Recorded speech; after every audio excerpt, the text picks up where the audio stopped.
द्वितीय पीयूसी छात्राओं को नमस्कार। आज मैं भारत रत्न विश्वेश्वरैया के अंतिम भाग को लेकर चर्चा करूंगा। तो यहां तक हम लोगों ने देख चुके हैं सर एम विश्वेश्वरैया की पढ़ाई कैसे हो गई और उनकी कॉलेज की पढ़ाई कैसे हो गई। उसके बाद बम्बई राज्य के लिए और हैदराबाद के लिए या मैसूर के लिए कैसा योगदान दिया। तो आगे फिर मैसूर के लिए और कौन कौन सी योजनाएं लाते हैं आज हम लोग चर्चा करेंगे। हागाದ್ರೆ ದ್ವಿತೀಯ ಪಿಯುಸಿ ವಿದ್ಯಾರ್ಥಿನಿಯರಿಗೆ ನಾವೇನು ಆ ವಿಶ್ವೇಶ್ವರಯ್ಯ ಪಾಠದಲ್ಲಿ ಅವರ ಬಾಲ್ಯ ಇರಬಹುದು, ಕಾಲೇಜಿನ ಅಧ್ಯಯನ ಇರಬಹುದು, ತದನಂತರ ಬೊಂಬೈ ಪ್ರಾಂತ್ಯಕ್ಕೆ ಕೊಡುಗೆಗಳು, ಹೈದರಾಬಾದ್ ಪ್ರಾಂತ್ಯಕ್ಕೆ ಕೊಡುಗೆಗಳು ಮತ್ತೆ ಮೈಸೂರು ರಾಜ್ಯಕ್ಕೆ ಯಾವ ರೀತಿ ಕೊಡುಗೆ ನೀಡಿದ್ದಾರೆ। ಹಾಗಾದ್ರೆ ಮುಂದೆ ಚರ್ಚೆ ಮಾಡೋಣ ಯಾವ ರೀತಿಯಾಗಿ ಆ ಮೈಸೂರು ಪ್ರಾಂತ್ಯದಲ್ಲಿ ಅವರು ಹೊಸ ಹೊಸ ಯೋಜನೆಗಳನ್ನ ತೆಗೆದುಕೊಂಡು ಬರ್ತಾ ಇದ್ದಾರೆ। मैसूर राज्य के विकास में विश्वेश्वरैया के प्रमुख कार्य 3 कहे जा सकते हैं। देखिए मैसूर राज्य को अगर सर एम विश्वेश्वरैया ने योगदान दिया है, उनके जो प्रमुख कार्य 3 कहे जा सकते हैं। ಹಾಗಾದ್ರೆ ಮೈಸೂರು ರಾಜ್ಯಕ್ಕೆ ಮೈಸೂರು ರಾಜ್ಯದ ವಿಕಾಸ ಬೆಳವಣಿಗೆ ಅಭಿವೃದ್ಧಿಗೆ ಸರ್ ಎಂ ವಿಶ್ವೇಶ್ವರಯ್ಯನವರು ಕೊಡುಗೆಯನ್ನ ನೀಡಿದ್ದಾರೆ ಅಂತಂದ್ರೆ ಅದರಲ್ಲಿ 3 ಮಹತ್ವದ ಕಾರ್ಯಗಳನ್ನ ಮಾಡಿದ್ದಾರೆ। ಅವು ಯಾವ್ಯಾವ ಇರಬಹುದು? उनमें प्रमुख है कावेरी पर बांध। यह बांध कृष्णराज सागर नाम से मशहूर है। तो देखिए उनका जो मैसूर में एक अनोखा काम कौन सा था? कावेरी नदी के ऊपर बांध बनाते हैं। तो उसका नाम क्या रखा गया? कृष्णराज सागर। यानी उस समय जो कृष्णराज वड़ेयर का अधिकार था, इसलिए उसी नाम से ये मशहूर हो गया, प्रसिद्ध हो गया। ಹಾಗಾದ್ರೆ ಪ್ರಮುಖವಾಗಿ ಆ ಕಾವೇರಿ ನದಿಗೆ ಅಣೆಕಟ್ಟನ್ನ ನಿರ್ಮಾಣ ಮಾಡ್ತಾ ಇದ್ದಾರೆ। ಆ ಅಣೆಕಟ್ಟಿನ ಹೆಸರನ್ನ ಕೃಷ್ಣರಾಜ ಸಾಗರ್ ಅಂತ ಹೇಳಿ ಕರೀತಾ ಇದ್ದಾರೆ। ಅದು ಅದೇ ಹೆಸರಿನಿಂದ ಇವತ್ತೇನಾಗಿದೆಯಪ್ಪ ಅಂತಂದ್ರೆ ಪ್ರಸಿದ್ಧಿಯನ್ನ ಪಡೆದುಕೊಂಡಿದೆ। इस बांध के निर्माण से जहां उद्योगों के लिए बिजली प्राप्त हुई, वहीं पर सिंचाई के लिए पानी भी मिला। तो क्या हो जाता है, इस बांध को उन्होंने बनाया, वहां पर बिजली भी प्राप्त हुई और लोगों को उद्योग भी मिल गया और जो सारे उस नदी के दौरान आसपास की जो खेती थी वहां पर पानी भी मिल गया। ಏನಾಗ್ತಾ ಇದೆಯಪ್ಪ ಅಂತಂದ್ರೆ ಆ ಕಾವೇರಿ ನದಿಗೆ ಅಣೆಕಟ್ಟನ್ನ ನಿರ್ಮಾಣ ಮಾಡಿದ್ದಾರೆ ಅಂತಂದ್ರೆ ಅಲ್ಲಿ ವಿದ್ಯುತ್ ಅನ್ನು ಉತ್ಪಾದಿಸ್ತಾ ಇದ್ರು, ತದನಂತರ ನೀರಾವರಿಯ ವ್ಯವಸ್ಥೆ ಇರಬಹುದು, ಹಾಗೆ ಹೊಲಗದ್ದೆಗಳಿಗೆ ನೀರನ್ನ ಪೂರೈಕೆ ಮಾಡ್ತಾ ಇದ್ರು, ಮತ್ತೆ ಅಲ್ಲಿಯ ಜನರಿಗೆ ಏನಾಗಿದೆಯಪ್ಪ ಅಂತಂದ್ರೆ ಉದ್ಯೋಗಗಳು ಲಭಿಸ್ತಾ ಇದ್ವು।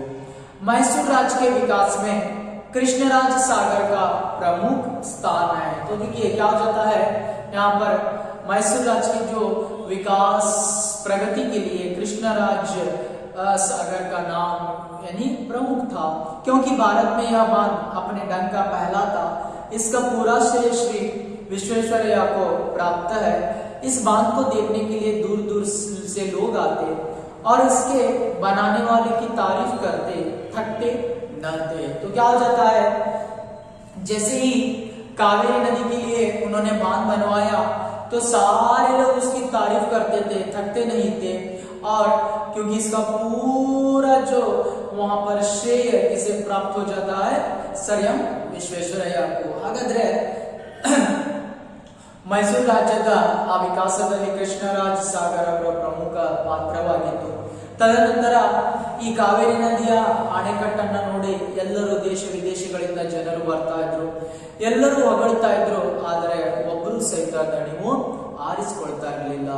मैसूर को वास्तव में इंद्रपुरी बनाने का श्रेय विश्वेश्वरैया जी को प्राप्त है। तो क्या हो जाता है यहाँ पर, आज मैसूर को हम लोग देखते हैं एक सुंदर नगरी, इंद्रपुरी जो मानते हैं, यानी स्वर्ग में जो रहने वाले देव इंद्र की तरह, यानी वहां पर स्वर्ग लोक की तरह मानते हैं। तो आज का उसका जो श्रेयस चले जाता है विश्वेश्वरैया को। नगर को सुंदर बनाने की दिशा में वृंदावन उद्यान उन्हीं की योजना का सुंदर परिणाम है। वह नंदनवन माना जाता है और सुंदर उद्यानों से एक है। तो मैसूर राज्य को सुंदर बनाने के लिए या मैसूर शहर को सुंदर बनाने के लिए वृंदावन उद्यान उनकी जो योजना थी, और इसी को भी नंदनवन भी माना जाता है। आप लोग कहते हैं जो कि आरएस कहते हैं, वही क्या है, वृंदावन उद्यान है। ಹಾಗಾದ್ರೆ ಈ ಮೈಸೂರು ನಗರ ಸುಂದರ ಕಾಣಲಿಕ್ಕೆ ಅವ್ರೇನ್ ಮಾಡ್ತಾ ಇದಾರಪ್ಪ ಅಂತಂದ್ರೆ ವೃಂದಾವನ ಉದ್ಯಾನ, ನಂದನವನ ಅಂತ ಹೇಳಿ ಕರೀತಾ ಇದ್ದಾರೆ ಅದನ್ನ। ಈಗ ನೀವು KRS ಕರೀತಾ ಇದ್ದೀರಲ್ಲ, ಅದೇ ಏನಾಗಿದೆ ಇವತ್ತು वृंदावन उद्यानवन आಗಿದೆ। दीवान के पद पर काम करते श्री विश्वेश्वरैया ने मैसूर की शासन व्यवस्था में भी कई सुधार किए। तो क्या हो जाता है, जैसे सर विश्वेश्वरैया दीवान रहकर जो शासन व्यवस्था को सुधारने का काम करते हैं मैसूर में, और ಏನ್ ಮಾಡ್ತಾ ಇದ್ದಾರಪ್ಪ ಅಂತಂದ್ರೆ ಶಾಸನ ಆಡಳಿತದ ವ್ಯವಸ್ಥೆಯನ್ನ ಸುಧಾರಣೆ ಮಾಡಲಿಕ್ಕೆ ಮುಂದೆ ಬರ್ತಾ ಇದ್ದಾರೆ ಸರ್ ಎಂ विश्वेश्वरैयानವರು। क्या किया तो शासन व्यवस्था में पंचायतों की व्यवस्था की, गांव और शहरों में जनता के द्वारा प्रतिनिधि चुने गए। तो क्या हो जाता है, पंचायतों की व्यवस्था करते हैं, गांव और शहरों के द्वारा जो प्रतिनिधि भी चुने जाते हैं, जो वहां के सुधार कार्यों में सरकार को सलाह देते थे, और गांव शहरों में प्रतिनिधियों को चुनकर और वहीं की सरकार को किस तरह शासन चलाना है, वो जो सारी सलाह कौन देते थे, सर एಂ ವಿಶ್ವೇಶ್ವರಯ್ಯ।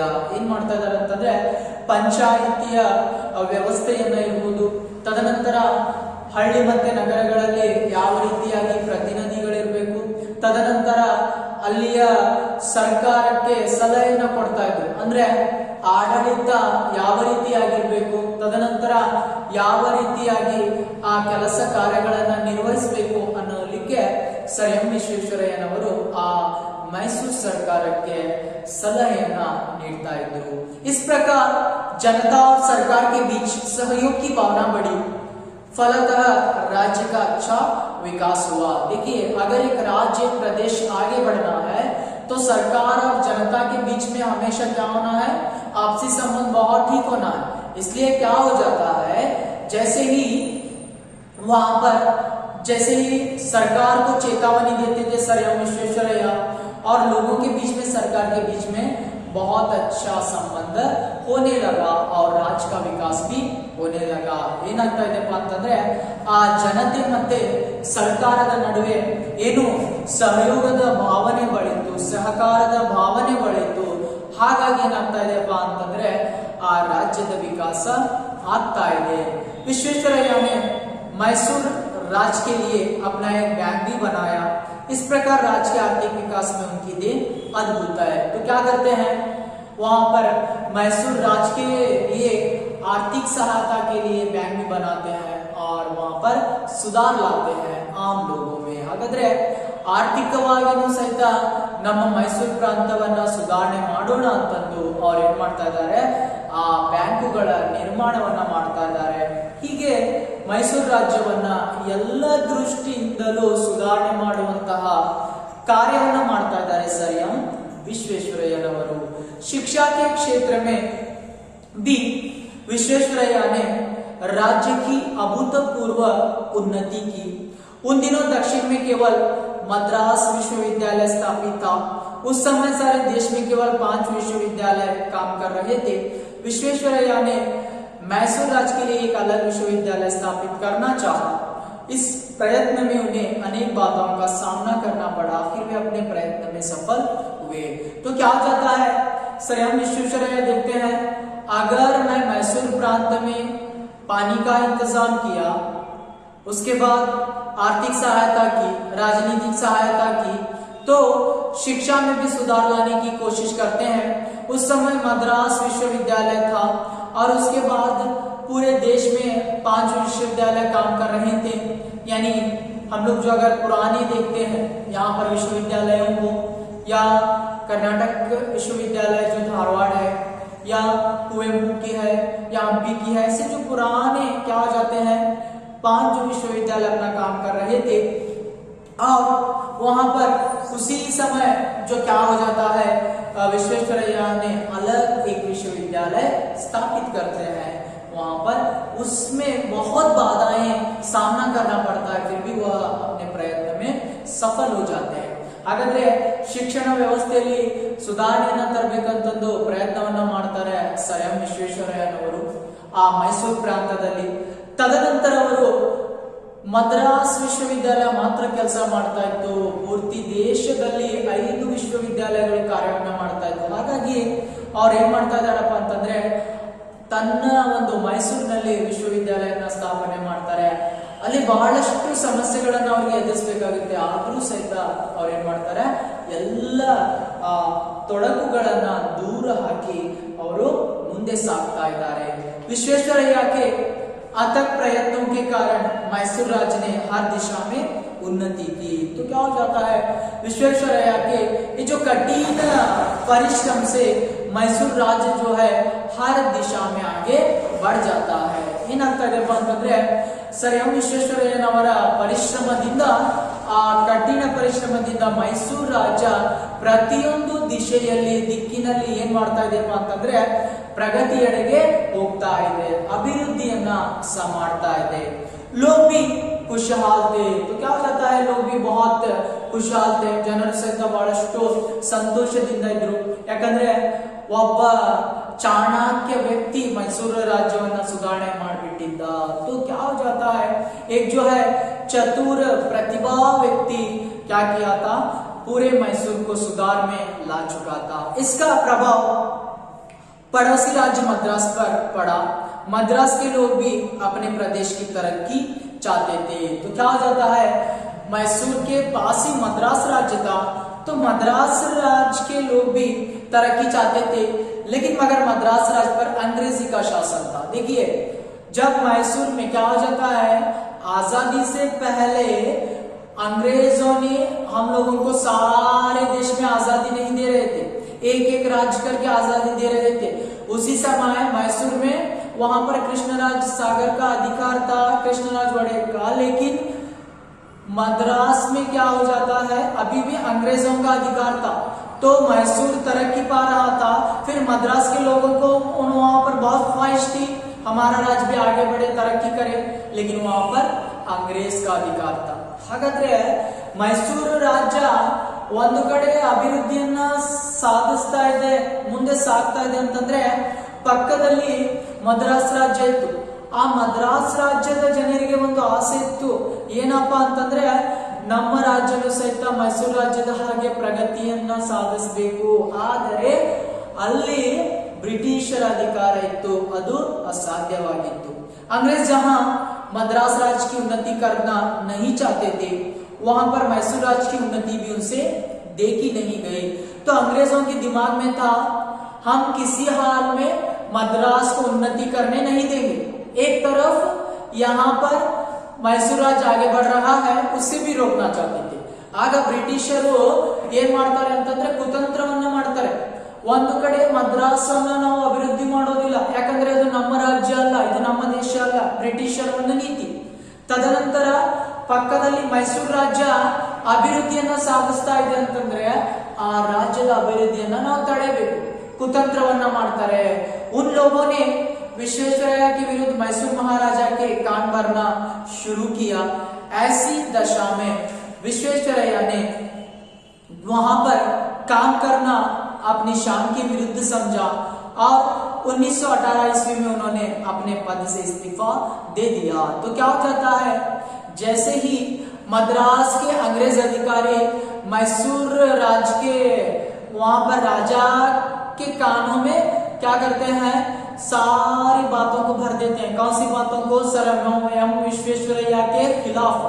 जब क्या हो जाता है, सर एम विश्वेश्वरैया से जान लेते हैं तो वह समझ लेते हैं अगर दूसरे आकर यहाँ पर कान भर रहे हैं मेरे खिलाफ, तो यहाँ पर काम करना मेरे शान यानी मेरे सामर्थ्य के बराबर नहीं है, इसलिए वह 1918 में अपने पद को इस्तीफा दे देते हैं, रिजाइन दे देते हैं।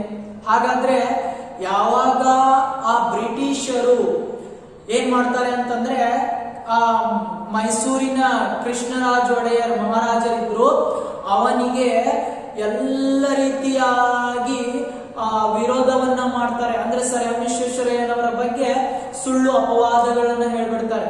ಆಗ ಸರ್ ಎಂ ವಿಶ್ವೇಶ್ವರಯ್ಯನವರು ಈ ಮಾತನ್ನ ತಿಳಿದು, ಇಲ್ಲಿ ನಾನು ಕೆಲಸ ಮಾಡುವಂತದ್ದು ನನ್ನ ಸಾಮರ್ಥ್ಯಕ್ಕೆ ವಿರೋಧವಾಗಿರುವಂತದ್ದು ಅಂತೇಳಿ ತಿಳಿದುಕೊಂಡು, ಯಾಕಂದ್ರೆ ಅವರು ಪ್ರಾಮಾಣಿಕವಾಗಿದ್ರು, ಹಾಗಾಗಿ 1918ರಲ್ಲಿ ತನ್ನ ಪದದಿಂದ ರಾಜೀನಾಮೆಯನ್ನ ನೀಡ್ತಾ ಇದ್ದಾರೆ. मैसूर राज के दीवान पद से हटने के बाद विश्वेश्वरैया विदेशों में यात्रा करने चल पड़े। तो क्या हो जाता है, मैसूर राज के दीवान पद से हटने के बाद वह क्या करते हैं, विदेशों में यात्रा करना शुरू कर देते हैं. आ मैसूर राज्य ಏನು ದಿವಾನ್ ಪದವಾಗಿತ್ತು, ದಿವಾನ್ ಪದವನ್ನ ಬಿಟ್ಟು ಅವರು ಆ ವಿದೇಶದಲ್ಲಿ ಯಾತ್ರೆಯನ್ನ ಮಾಡ್ತಾ ಇದ್ದಾರೆ. ಭಾರತ್ लौटने पर सरकार ने उनको अनेक विकास योजनाओं की समिति का सदस्य नियुक्त किया. उन दिनों में भारत सरकार नई दिल्ली में राजधानी बना रही थी. इसके निर्माण के लिए देश के प्रमुख इंजीनियरों की एक कमेटी बनाई गई, जो नई दिल्ली राजधानी कमेटी कहलाई. विश्वेश्वरैया भी इस कमेटी के एक प्रमुख सदस्य रहे हैं. तो क्या हो जाता है, जैसे ही विदेश में घूमकर फिर से सर एम विश्वेश्वरैया भारत लौट जाते हैं, तो भारत लौटने के बाद भारत सरकार ने उनकी सेवाओं को देखकर अनेक विकास योजनाओं समिति की सदस्य भी बना देते हैं. और भारत सरकार उस समय भारत के लिए राजधानी की तलाश में थे और दिल्ली को राजधानी बना रहे थे. तो वहां पर राजधानी बनना है, तो उसके योजना के लिए अलग अलग इंजीनियरों को बुलावा आ गया था. उसमें और एक नाम लिया जाता है सर एम ವಿಶ್ವೇಶ್ವರಯ್ಯ. ಹಾಗಾದ್ರೆ ಏನ್ ಮಾಡ್ತಾ ಇದ್ದಾರೆ, ಸರ್ ಎಂ ವಿಶ್ವೇಶ್ವರಯ್ಯ ವಿದೇಶಿಗಳಲ್ಲಿ ಸುತ್ತಾಡಿ ಬಂದಾಗ ತದನಂತರ ಭಾರತ ಸರ್ಕಾರದವರು ಅವರಿಗೆ ಸೇವೆಯನ್ನ ನೋಡಿ ಅವರಿಗೆ ಭಾರತ ಸರ್ಕಾರದ ವಿವಿಧ ವಿಕಾಸ ಯೋಜನೆಗಳ ಪ್ರತಿನಿಧಿಯಾಗಿ ಆಯ್ಕೆ ಮಾಡ್ತಾ ಇದ್ದಾರೆ. ತದನಂತರ ಆ ಭಾರತದಲ್ಲಿ ಭಾರತ ಸರ್ಕಾರ ದೆಹಲಿಯನ್ನ ರಾಜಧಾನಿಯನ್ನಾಗಿ ಮಾಡ್ಬೇಕಂತ ಹೇಳಿ ಒಂದು ಯೋಜನೆಗಳನ್ನ ರೂಪಿಸ್ತಾ ಇತ್ತು.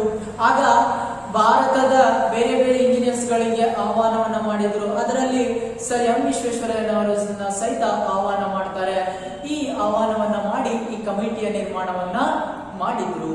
विश्वेश्वरैया ने मैसूर के विकास में जो प्रशासन कुशलता दिखाई, उससे प्रभावित हो टाटा कंपनी ने उन्हें अपने इस्पात कारखाने का डायरेक्टर नियुक्त किया. तो क्या हो जाता है, जैसे मैसूर राज्य के लिए उन्होंने योगदान दिया था या उनकी कुशलता थी, उससे प्रभावित होकर टाटा कंपनी वालों ने विश्वेश्वरैया को इस्पात कारखाने का डायरेक्टर बना देते हैं. ಆಗ ಸರ್ ಎಂ ವಿಶ್ವೇಶ್ವರಯ್ಯನವರು ಮೈಸೂರು ರಾಜ್ಯಕ್ಕೆ ಅವರ ಆಡಳಿತ ಇರಬಹುದು, ಕುಶಲತೆ ಇರಬಹುದು, ಯಾವ ರೀತಿಯಾಗಿ ಕೊಡುಗೆಯನ್ನ ನೀಡಿದ್ರು ಅವೆಲ್ಲವನ್ನ ನೋಡಿದ ಮೇಲೆ ಆ ಟಾಟಾ ಕಂಪನಿಯವರು ಏನ್ ಮಾಡ್ತಾ ಇದ್ದಾರೆ, ತನ್ನ ಸ್ಟೀಲ್ ಕಾರ್ಖಾನೆಯ ಡೈರೆಕ್ಟರ್ ಆಗಿ ನಿರ್ದೇಶಕರಾಗಿ ಆಯ್ಕೆ ಮಾಡ್ತಾ ಇದ್ದಾರೆ ಸರ್ ಎಂ ವಿಶ್ವೇಶ್ವರಯ್ಯನವರನ್ನ.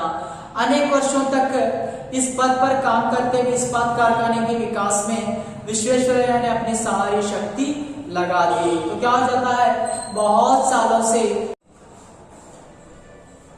इसी समय क्या हो जाता है, वहां पर सर एम विश्वेश्वरैया इस इस्पात कारखाने के डायरेक्टर बनकर अपने सारे वहां पर प्रतिभा को दिखा देते हैं, शक्ति लगा देते हैं उसमें. ಹಾಗಾದ್ರೆ ಸರ್ ಎಂ ವಿಶ್ವೇಶ್ವರಯ್ಯನವರು ಆ ಟಾಟಾ ಕಂಪನಿಯವರು ನಿರ್ದೇಶಕರು ಮಾಡಿದಾಗ, ಸ್ಟೀಲಿನ ಡೈರೆಕ್ಟರ್ ಮಾಡಿದಾಗ ಈ ಒಂದು ಆ ಟಾಟಾ ಕಂಪನಿಯ ಕಾರ್ಯಕ್ಕಾಗಿ ತನ್ನ ಶಕ್ತಿಯನ್ನ ಎಲ್ಲವನ್ನ ಏನ್ ಮಾಡ್ತಾ ಇದ್ದಾರೆ, ಆ ಟಾಟಾ ಕಂಪನಿಗೆ ಮೀಸಲಿಡ್ತಾ ಇದ್ದಾರೆ.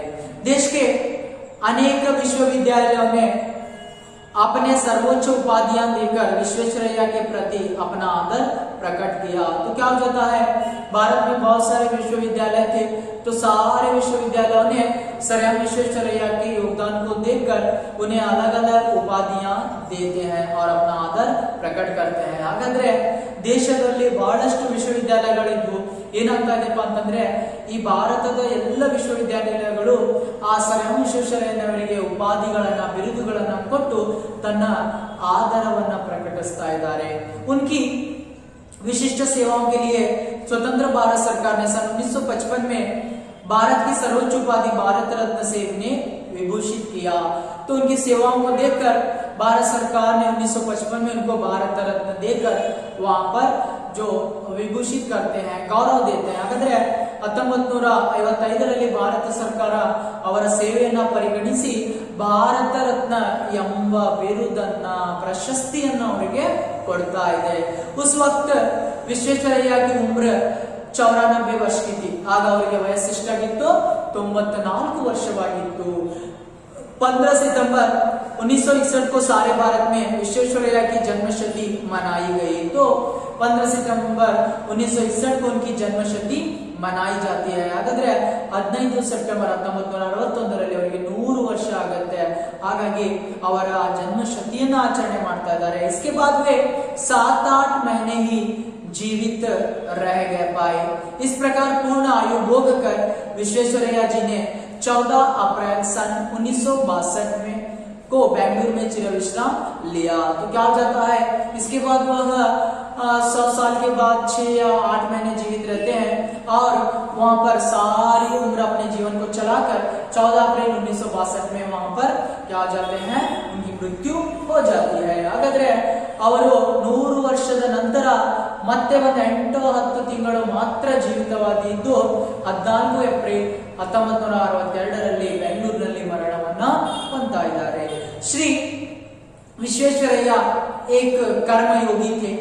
उन्होंने जीवन पर्यंत विश्राम नहीं लिया। तो विश्वेश्वरಯ್ಯ बहुत कर्मयोगी थे, यानी काम हमेशा काम करते थे, क्योंकि कभी भी उन्होंने विश्राम नहीं लिया, हमेशा काम करते थे।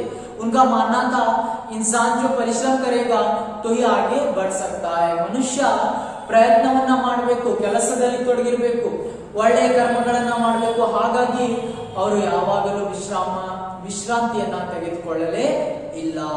उनकी दीर्घायु का कारण पूछने पर उन्होंने यही बताया था कि वे समय पर अपने सभी काम करते हैं, वे व्यायाम करते थे, अपने समय का सदुपयोग करते थे। वहां पर जैसे बहुत सारे लोग पूछते हैं अगर आप इतने साल तक जीवित रहे तो आपका ये जो राज क्या है, कारण क्या है? तो पूछते हैं मैं हमेशा काम करता रहता था, समय के साथ चलता था, व्यायाम करता था और समय का सदुपयोग करता था। ಹಾಗಾದ್ರೆ ಅವರು ದೀರ್ಘಾಯುದ ಬಗ್ಗೆ ಬಹಳಷ್ಟು ಜನ ಕೇಳ್ತಾರೆ, ಇಷ್ಟು ವರ್ಷ ಬಾಳಿದಿರಲ್ಲ ಕಾರಣ ಏನು ಅಂದಾಗ ಅವ್ರು ಹೇಳ್ತಾರೆ ಯಾವಾಗಲೂ ಕೆಲಸವನ್ನ ಮಾಡಿ, ಶಾರೀರಿಕ ಕೆಲಸವನ್ನ ಮಾಡಿ, ಪರಿಶ್ರಮವನ್ನ ಮಾಡಿ, ಸಮಯದ ಸದುಪಯೋಗ ಪಡೆದುಕೊಳ್ಳಿ, ವ್ಯಾಯಾಮವನ್ನ ಮಾಡಿ ಅಂತೇಳಿ ಹೇಳ್ತಾ ಇದ್ರು। और वे सदा मेहनत करते थे, दूसरों से भी यही आशा करते थे। तो क्या करते थे, हमेशा मेहनत करते थे और दूसरों को भी आशा रखते थे दूसरे भी मेहनत करे, ಯಾವಾಗಲೂ ಪ್ರಯತ್ನವನ್ನ ಮಾಡಬೇಕು, ತದನಂತರ ಬೇರೆಯವರಿಗೂ ಸಂದೇಶವನ್ನ ನೀಡ್ತಾ ಇದ್ರು, ಎಲ್ಲರೂ ಪ್ರಯತ್ನವನ್ನ ಮಾಡಿ। उनका विश्वास था कि भारत में आलसियों की संख्या अधिक है, इसलिए हमारा देश अमेरिका, जापान जैसा तरक्की नहीं कर पा रहा है। उनका विश्वास था कि जिस दिन हम अपने आलसीपन को त्याग देंगे उसी दिन हमारे देश का भी विकास होगा। तो सारे विश्वेश्वरಯ್ಯ बताते हैं आज जापान और अमेरिका आगे जा रहे हैं, तो उसके लिए कारण क्या है, वहां के लोग हमेशा ईमानदारी से अपना काम करते हैं, परिश्रम करते हैं और आलसी नहीं है। लेकिन भारत के लोग आलसी है, तो भारत के लोग आलसीपन को त्याग देंगे, हमारा देश भी आगे बढ़ जाएगा। और ಯಾವ ಮಾತನ್ನ ಹೇಳ್ತಾ ಇದ್ರು ಅಂದ್ರೆ ಇವತ್ತು ಜಪಾನ್ ಮತ್ತೆ ಅಮೆರಿಕ ದೇಶ ಮುಂದೆ ಸಾಗ್ತಾ ಇದೆ ಅಂತಂದ್ರೆ, ಅಭಿವೃದ್ಧಿ ಹೊಂದಿದ ರಾಷ್ಟ್ರಗಳಾಗಿದ್ದಾವೆ ಅಂತಂದ್ರೆ ಅಲ್ಲಿ ಅವರು ಕಠಿಣ ಪರಿಶ್ರಮವನ್ನ ಮಾಡ್ತಾರೆ। ಆದ್ರೆ ಭಾರತದಲ್ಲಿ ಆಲಸಿಗಳು, ಸೋಮಾರಿಗಳು ಬಹಳಷ್ಟು ಜನ ಇದ್ದಾರೆ। ಹಾಗಾಗಿ ಯಾವಾಗ ನಾವು ನಮ್ಮ ಸೋಮಾರಿತನವನ್ನ ಬಿಡ್ತೇವೆ ಆಗ ನಮ್ಮ ದೇಶ ಪ್ರಗತಿಯನ್ನ ಸಾಧಿಸುತ್ತೆ। विश्वेश्वरಯ್ಯ जी सेवा भाव को अत्यंत पवित्र आचरण मानते थे। जिंदगी भर देश की तथा मानव समाज की सेवा में वे लगे रहे। विश्वेश्वरಯ್ಯ जैसे 1 दर्जन कर्मयोगी यदि इस देश में पैदा हो जाते तो हमारे देश के स्वरूप को ही वे बदल डालते। विश्वेश्वरैया हमेशा पवित्र भाव से वहां पर अपनी सेवा करते थे, काम करते थे और जिंदगी भर देश और वहां पर मानव समाज की सेवा उन्होंने की। और जैसे विश्वेश्वरैया जैसे 1 दर्जन कर्मठ योगी अगर इस देश में पैदा हो जाते हैं तो हमारा भारत देश सुधर जाएगा। हाಗಾದ್ರೆ ವಿಶ್ವೇಶ್ವರಯ್ಯನವರು ತನ್ನ ಸೇವೆಯನ್ನ ಬಹಳ ಪವಿತ್ರವಾಗಿ ಪ್ರಾಮಾಣಿಕವಾಗಿ ಆಚರಣೆಯನ್ನ ಮಾಡ್ತಾ ಇದ್ರು। ಯಾಕಂದ್ರೆ ಜೀವನ ಪರ್ಯಂತ ದೇಶಕ್ಕಾಗಿ ತನ್ನ ಸೇವೆಯನ್ನು ಸಲ್ಲಿಸಿದ್ರು। ಹಾಗಾಗಿ ಅವರಂತಹ ಏನು ಈ ದೇಶದಲ್ಲಿ ಅವರಂತ ವ್ಯಕ್ತಿಗಳು ಇಂದು ಜನ್ಮವನ್ನ ಪಡೆದ್ರೆ ನಮ್ಮ ದೇಶ ಸುಧಾರಣೆ ಆಗುತ್ತೆ। श्री विश्वेश्वरैया का चरित्र आदर्शपूर्ण था। वे विनयशील तथा साधु प्रकृति के पुरुष थे। उनका देखिए चरित्र जो व्यक्तित्व था वह बहुत आदर्शपूर्ण था। उनके गुण बहुत अच्छे थे, ईमानदारी, कठिन परिश्रम, सेवा भाव, तो विनयशील थे और साधु। उतने ज्ञानी होने के बाद भी बहुत विनय तौर पर रहते थे और साधु संत की जैसे रहते थे। ईमानदारी तो उनके क्या हो गया था, चरित्र का अटूट अंग था। यानी हम उस अंग को मिटा नहीं सकते, दूर नहीं कर सकते, ऐसा उनका अंग था ईमानदारी। सर्वयं ವಿಶ್ವೇಶ್ವರಯ್ಯನವರು ತನ್ನ ಚರಿತ್ರೆಯ ಆದರ್ಶಪೂರ್ಣರಾಗಿದ್ರು। ಯಾಕಂದ್ರೆ ಅವರು ಯಾವ ರೀತಿ ಜೀವನ ನಡೆಸಿದ್ರು ಅಂದ್ರೆ ಅವರ ಜೀವನ ಇವತ್ತು ನಮಗೆ ಆದರ್ಶವಾಗಿದೆ।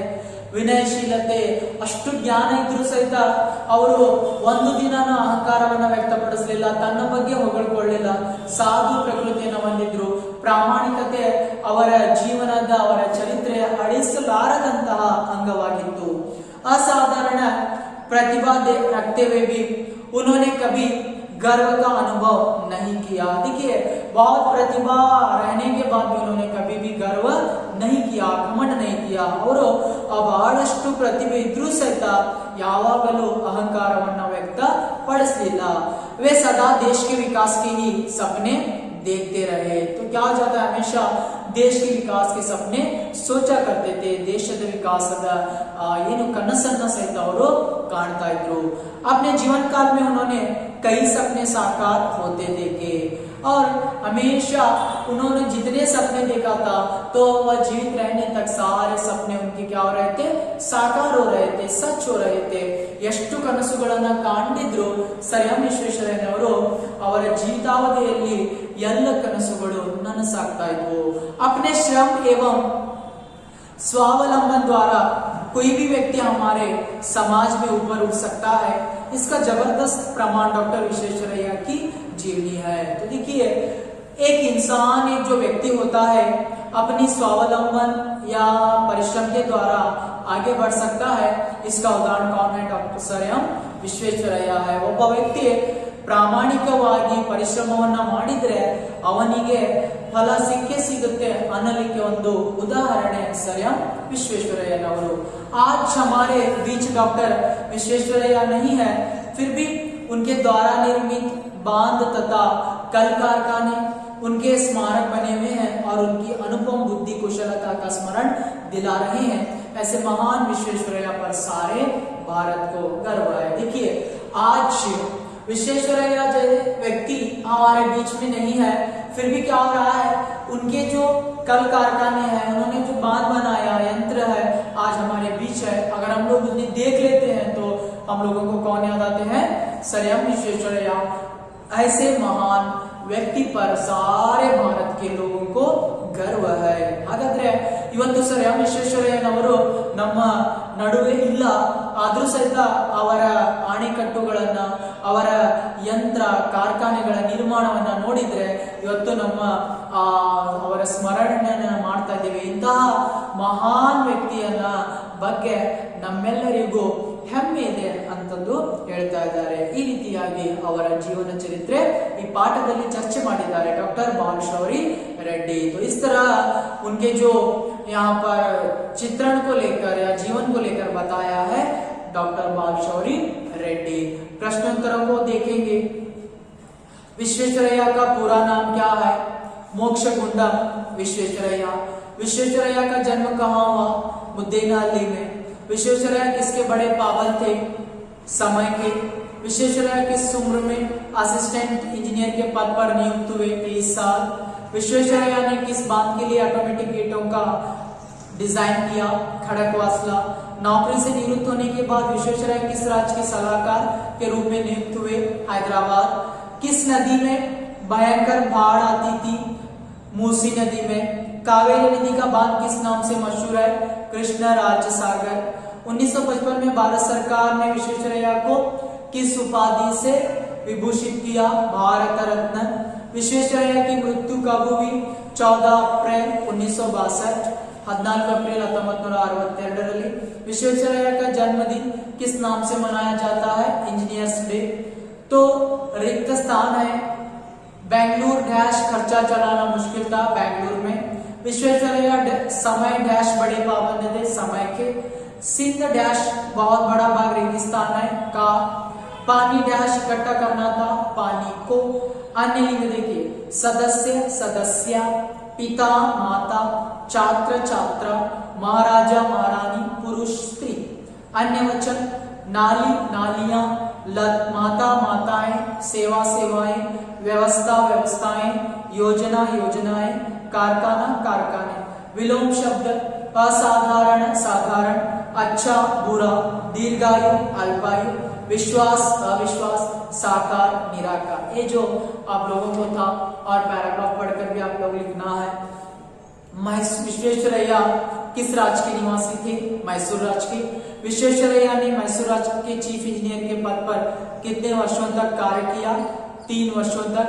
महाराजा विश्वेश्वरैया के किन गुणों पर मुग्ध हुए? कार्यकुशलता एवं शासन पटुता। महाराजा ने विश्वेश्वरैया को किस पद पर नियुक्त किया?